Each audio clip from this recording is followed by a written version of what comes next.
কথায় আছে আমেরিকা যার বন্ধু হয় তার আর শত্রুর প্রয়োজন হয় না। বন্ধুত্ব করে নিজের স্বার্থ হাসিল করায় আমেরিকার মতো পরিপক্ক দেশ আর দ্বিতীয়টি নেই।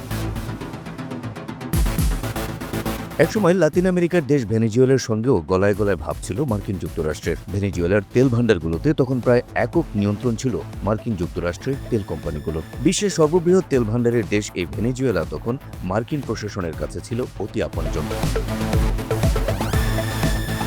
তবে ভেনেজুয়েলার সঙ্গে মার্কিন যুক্তরাষ্ট্রের সম্পর্কে ফাটল ধরতে শুরু করে ১৯৯৯ সালে। ভেনেজুয়েলার ক্ষমতায় তখন মাত্র এসেছেন হুগো শেভেজ। ক্ষমতা পেয়ে ভেনেজুয়েলাকে মার্কিন আধিপত্য থেকে মুক্ত করার পথে হাঁটতে থাকেন শেভেজ। মার্কিনীদের শেখানো গণতান্ত্রিক ধারা থেকে ভিড়তে থাকেন সমাজতন্ত্রের দিকে। যুক্তরাষ্ট্রকে পাশ কাটিয়ে অর্থনৈতিক ও নিরাপত্তা সংশ্লিষ্ট সম্পর্ক বাড়াতে থাকেন কিউবা, রাশিয়া ও চীনের সঙ্গে। সেই সাথে পদক্ষেপ নিলেন দেশের তেল ক্ষেত্রগুলোকে মার্কিন প্রভাব মুক্ত করার। তার এমন পদক্ষেপে সরাসরি নেতিবাচক প্রভাব পড়ে আমেরিকার অর্থনীতিতে। যুক্তরাষ্ট্র দেখল ধীরে ধীরে হাতের মুঠো থেকে বের হয়ে যাচ্ছে বিশ্বের সর্ববৃহৎ তেল ভাণ্ডার। ভেনেজুয়েলার সঙ্গে মার্কিন দ্বন্দ্বের শুরু সেখান থেকেই। ২০১৩ সালে হুগো শেভেজের মৃত্যুর পর ক্ষমতায় আসেন নিকোলাস মাদুরো। তিনিও তার পূর্বসূরি হুগো শেভেজের পথেই হাঁটতে শুরু করেন। ভেনেজুয়েলাকে যুক্তরাষ্ট্রের প্রভাবমুক্ত রাখতে নিতে থাকেন একের পর এক পদক্ষেপ। ওদিকে ভেনেজুয়েলায় আধিপত্য বিস্তারের নেশায় মরিয়া মার্কিন যুক্তরাষ্ট্র। অপেক্ষা শুধু একটি উপলক্ষের।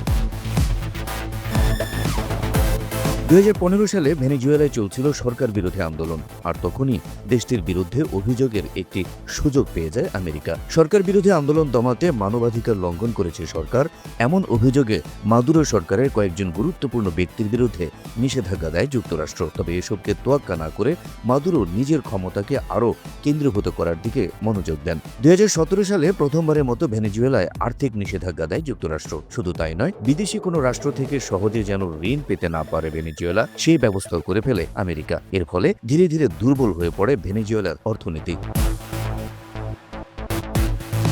২০১৯ সালে যুক্তরাষ্ট্র নিকোলাস মাদুরোকে বৈধ প্রেসিডেন্ট হিসেবে অস্বীকার করে। সেই সাথে ভেনেজুয়েলার রাষ্ট্রীয় তেল কোম্পানিগুলোর উপর নিষেধাজ্ঞা আরোপ করে দেশটিকে অর্থনৈতিকভাবে অকার্যকর করে দেয়। যুক্তরাষ্ট্র জানায় তারা এটি করেছে ভেনেজুয়েলার গণতন্ত্র আর মানবাধিকার নিশ্চিত করার তাগিদ থেকে। তবে ভেনেজুয়েলার দাবি ওসব কেবলই অজুহাত। যুক্তরাষ্ট্রের আসল উদ্দেশ্য ভেনেজুয়েলার তেল ক্ষেত্রগুলোতে আগ্রাসী আধিপত্য পুনর্স্থাপন করা।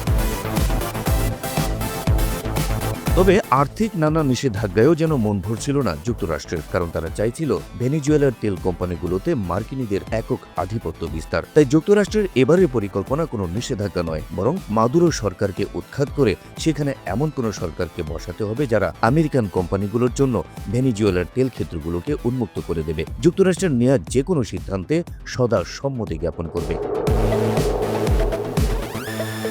এ কাজে যুক্তরাষ্ট্র পেয়ে গেল শান্তিতে নোবেল বিজয়ী ভেনেজুয়েলার বিরোধী নেত্রী মারিয়া কারিনা মাচাদোকে। কারণ কিছুদিন আগেই এক আন্তর্জাতিক সেমিনারে মাচাদো যুক্তরাষ্ট্রকে আশ্বস্ত করেছেন ক্ষমতায় গেলে দেশের তেল ভাণ্ডারগুলোকে বেসরকারি মালিকানায় ছেড়ে দেবেন এবং সেখানে একচেটিয়া যুক্তরাষ্ট্রকে অগ্রাধিকার দেবেন। আর তারই আশ্বাসের পর থেকেই মাচাদোর প্রতি পূর্ণ সমর্থন দিতে শুরু করেন মার্কিন অধিপতি ডোনাল্ড ট্রাম্প। উদ্দেশ্য মাদুরোকে সরিয়ে মাচাদো কিংবা তার মতো অনুগত কোনো সরকারকে অধিষ্ঠিত করা।